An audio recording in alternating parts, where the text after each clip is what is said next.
Hello everyone, আসসালামু আলাইকুম। আমি শাকিল।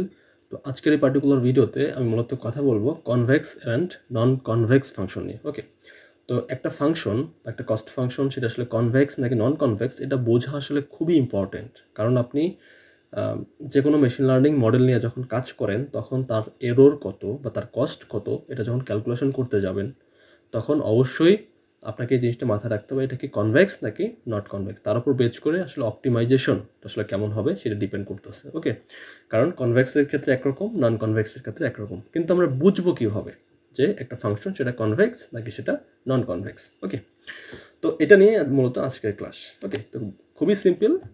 আসলে কনভেক্সিটি যদি স্যাটিসফাই করে দ্যাট মিনস সেটা কনভেক্স, আর যদি স্যাটিসফাই না করে তাহলে সেটা কনভেক্স না। খুবই সহজ হিসাব। এখন এখানে একটা ইনইকুইটি আছে, এই যে এইটা হচ্ছে ইনইকুইটি, এইটাকে স্যাটিসফাই করতে হবে। ওকে, এখন দেখেন এখানে যে ল্যামডা আছে, এই ল্যামডা কি? ল্যামডা হচ্ছে মূলত একটা স্কেলার ভ্যালু। এটা স্কেলার ভ্যালু ইন বিটুইন 0 থেকে 1। ওকে, সেটা কখনোই 0-র নিচে হবে না, 0-র থেকেও বেশি হবে এবং 1-এর থেকে ছোট হবে। সো ল্যামডার যে অ্যাকচুয়াল যে কন্ডিশনটা, সেই কন্ডিশনটা আমরা দিতে পারি এভাবে যে 1-এর থেকে বড় অথবা সমান হইতে পারে এবং 1-এর থেকে ছোট হইতে পারে এবং 0-র থেকে বড় বা 0-র সমান। ওকে, সো এইটাই মূলত আসলে ল্যামডার অ্যাকচুয়াল কি বলবো, যে স্কেলার ভ্যালুটা, সেই স্কেলার ভ্যালু অ্যাকচুয়াল কন্ডিশন, মানে এই কন্ডিশনটা আসলে মানে ট্রু আর কি ল্যামডার ক্ষেত্রে। বাট আপনাকে এই ইনইকুইটিটাকে স্যাটিসফাই করতে হবে যদি সেটা কনভেক্স হইতে চায়। এখন আপনার কাছে হয়তো ব্যাপারটা মানে একটু কঠিন লাগতে পারে, বাট এটা আসলে খুবই সহজ। যদি এটা স্যাটিসফাই করে, যদি এই ইনইকুইটিটাকে আসলে স্যাটিসফাই করে, তাহলে এই ফাংশনটা এমন হবে বা এমন দেখা যাবে, সেটা মূলত আসলে একটা বল শেপড দেখা যাবে, যেমনটা মূলত এইটা। মানে আপনি একটা ওই ফাংশনের দুইটা পয়েন্ট এক্স এবং ওয়াই আপনি যদি কানেক্ট করতে চান তাহলে আপনি সরাসরি কানেক্ট করতে পারবেন। যেমন দেখেন এই জায়গাটাতে আপনি দুইটা পয়েন্ট যে কোনো জায়গায় র্যান্ডমলি দুইটা পয়েন্ট নেন, আপনি কিন্তু সরাসরি কানেক্ট করতে পারতেছেন, সরাসরি। বাট এই জায়গাটা দেখেন, এখানে কি পারতেছেন? আপনি যদি এখানে একটা পয়েন্ট নেন, এখানে একটা পয়েন্ট নেন, আপনি কি সরাসরি কানেক্ট করতে পারতেছেন? আপনি কিন্তু সরাসরি পারতেছেন না। So that's why this is actually non convex. এই নন কনভেক্স ফাংশন কখনোই আসলে এই ইনইকুইটিটাকে স্যাটিসফাই করবে না। So that's why this is non convex.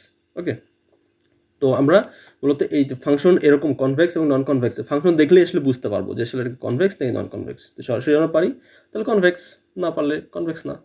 তো এবার আসি ল্যামডার ভ্যালু নিয়ে। তো ল্যামডার ভ্যালু যখন আসলে আপনি 0 ধরতেছেন তখন আলটিমেটলি কি হচ্ছে? ল্যামডার ভ্যালু 0 মানে হইতেছে আপনি x 0 হয়ে যাইতেছে 1 মাইনাস ল্যামডা। সো আলটিমেটলি এই ল্যামডার ভ্যালু এটাও 0 হয়ে যাচ্ছে, তার মানে কি y। আলটিমেটলি পয়েন্টটা হবে কি সেক্ষেত্রে y। ওকে, আমার মনে হয় লেখা আছে। হ্যাঁ, এই যে ল্যামডার ভ্যালু যখন ল্যামডা ইকুয়াল 0 তখন পয়েন্টটা হচ্ছে কি অ্যাট y, আর যখন ল্যামডা ইকুয়াল 1 তখন পয়েন্ট হচ্ছে কি x।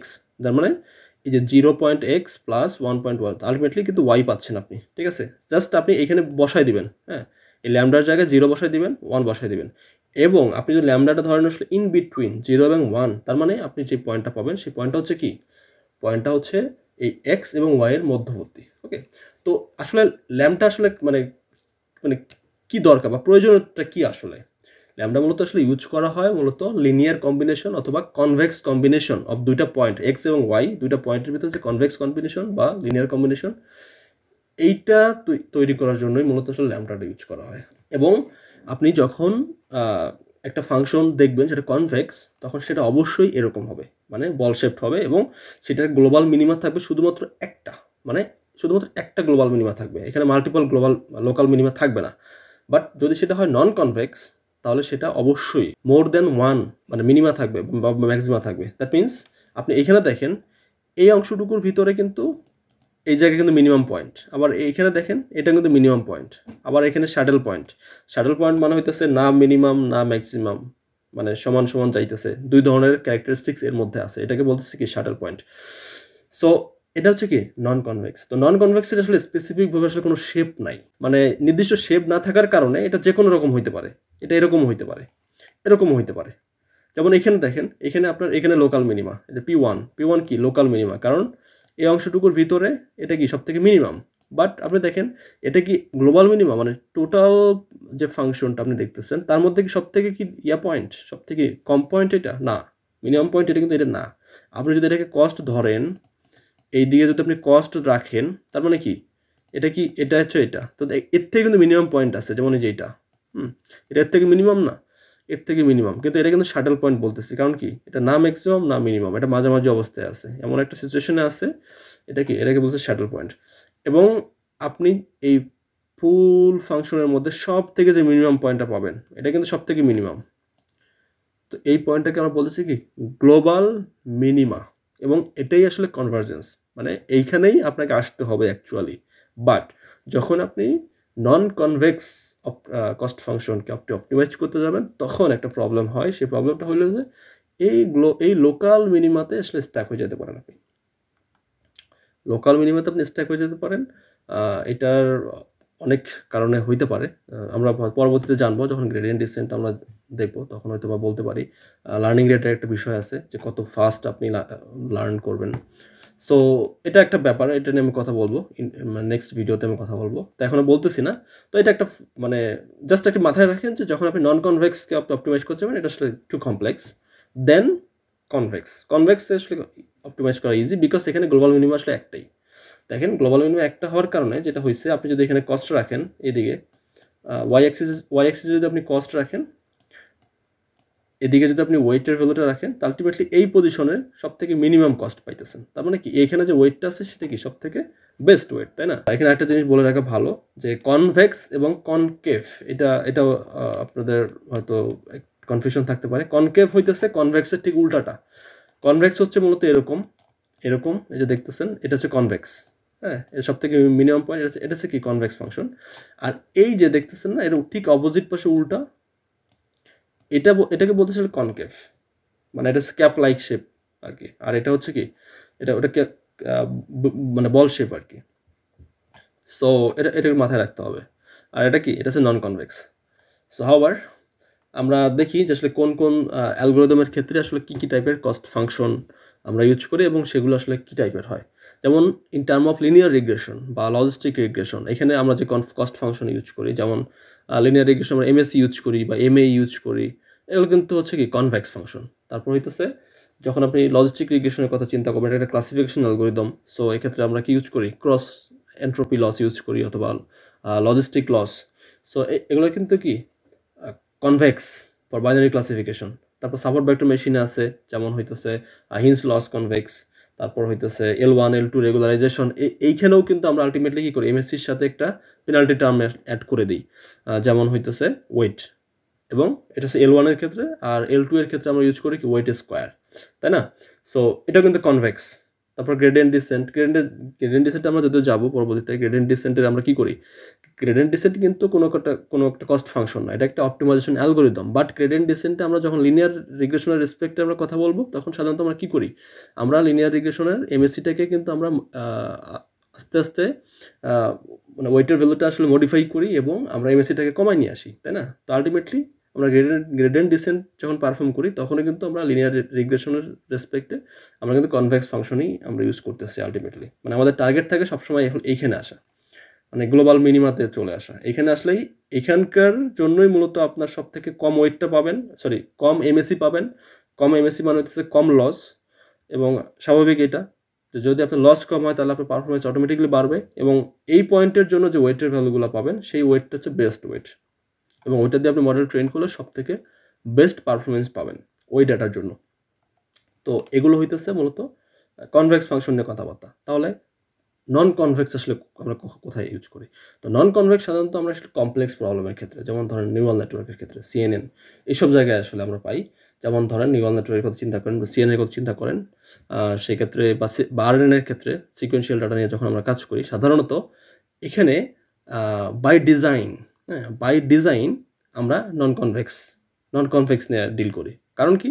তার কারণ হইতেছে আপনারা হয়তো অলরেডি জানেন, প্রিভিয়াসলি আমি বলছি যে আমরা লিনিয়ার মডেলটাকে কী করি, নন লিনিয়ারিটি দেই। কারণ কি?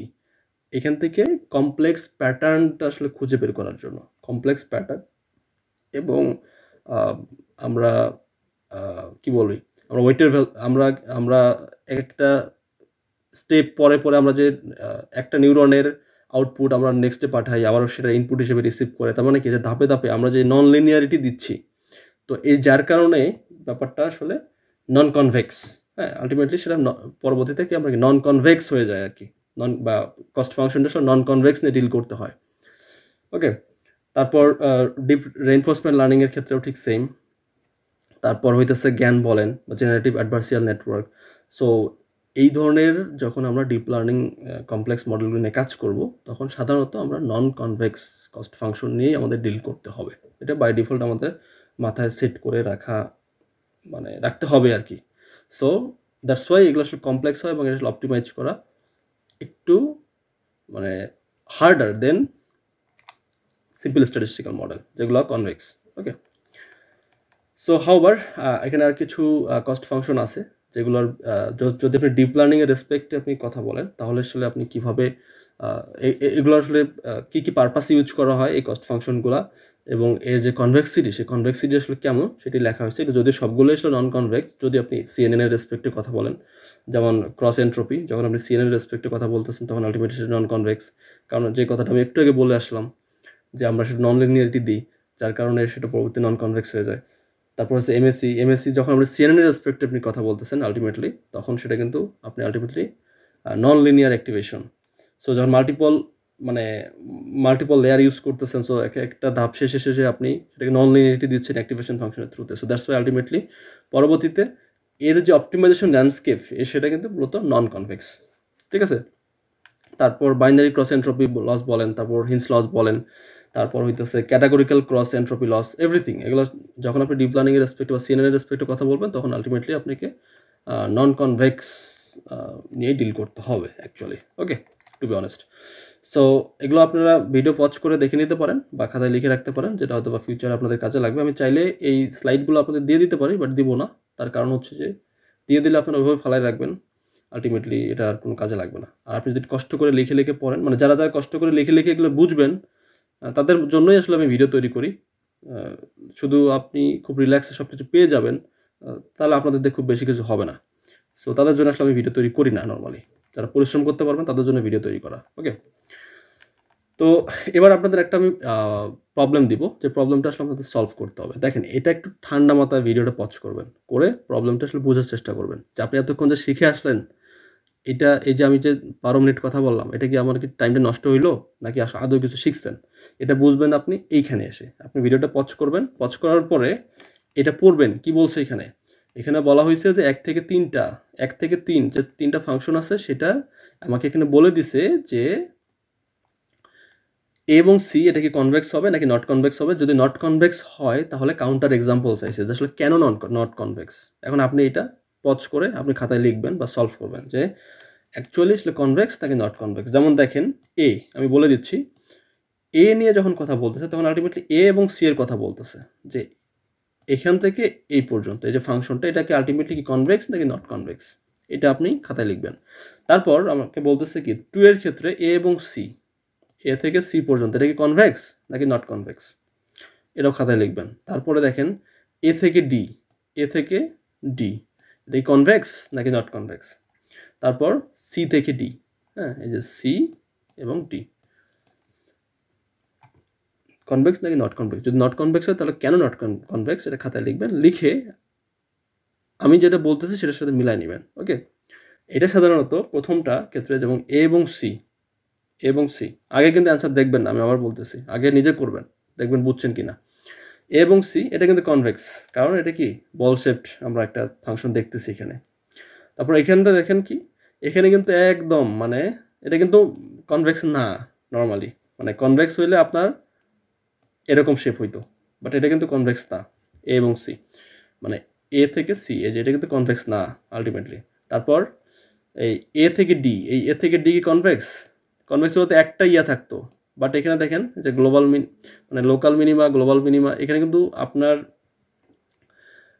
এটা কিন্তু শাটল পয়েন্ট, যেখানে আপনার কি বলবো লোকাল প্লাস ম্যাক্সিমাম প্লাস মিনিমামের মাঝামাঝি আর কি, দুই ধরনের ক্যারেক্টারিস্টিক্স সেখানে আছে। সো আলটিমেটলি এইটা কিন্তু কনভেক্স না, কনভেক্স হইলে এরকম হইতো।